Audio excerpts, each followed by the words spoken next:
May mga pusong hindi sumusuko kahit walang kasiguruhan, may mga nagmamahal kahit walang kapalit, at may mga naghihintay kahit hindi alam kung may babalik pa. Ito ang kwento ng isang aso na nagturo sa atin ng kahulugan ng walang hanggang katapatan.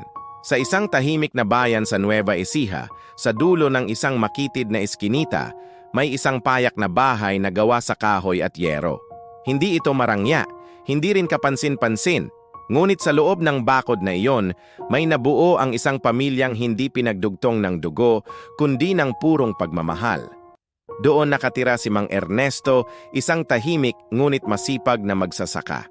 At sa kanyang tabi, araw-araw, ang kanyang aso, si Bantay.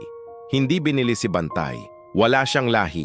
Isa lamang siyang payat at maputik na asong gala, halos hindi makatayo noong araw na makita siya ni Mang Ernesto sa gilid ng pilapil.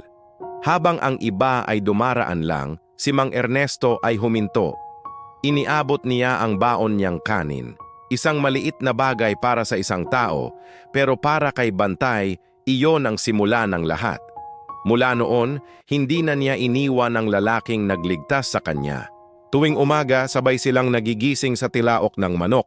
Si Mang Ernesto ay paalis sakay ng kanyang lumang motorsiklo papunta sa bukid. At si Bantay, nauupo sa tabi ng bakod na kawayan.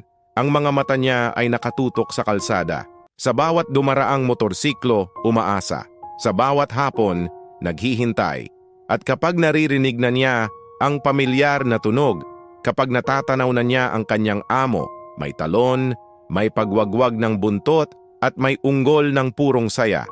Para kay Bantay, kumpleto na ang mundo sa pagbabalik ng kanyang amo. Ngunit isang gabi ng malakas na ulan, nagbago ang lahat. Kulog, kidlat. Humahampas ang ulan sa bubong na yero. Kilalang-kilala ni Bantay ang tunog ng motorsiklo ng kanyang amo, ngunit ngayong gabi, wala. Walang ilaw sa kalsada. Walang anino sa tarangkahan. Lumipas ang mga oras, dumilim ang paligid.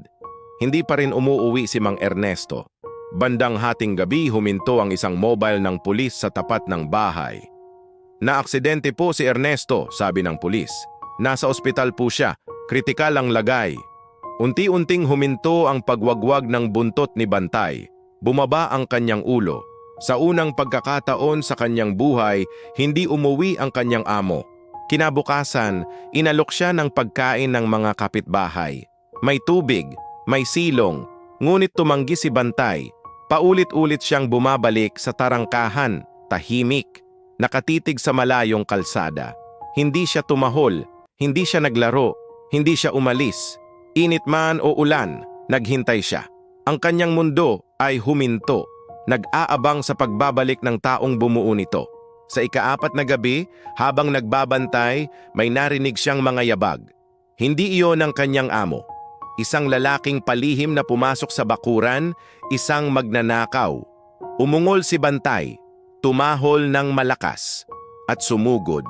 Hindi para manakit, kundi para ipagtanggol ang tahanang iniwan ng kanyang amo. Sa takot, napaatras ang lalaki at tumakbo palayo.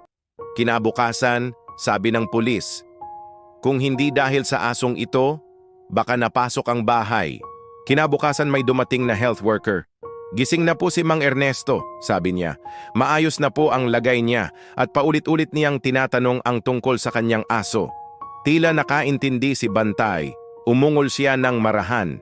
Dahan-dahang kumaway ang kanyang buntot, may pag-asa.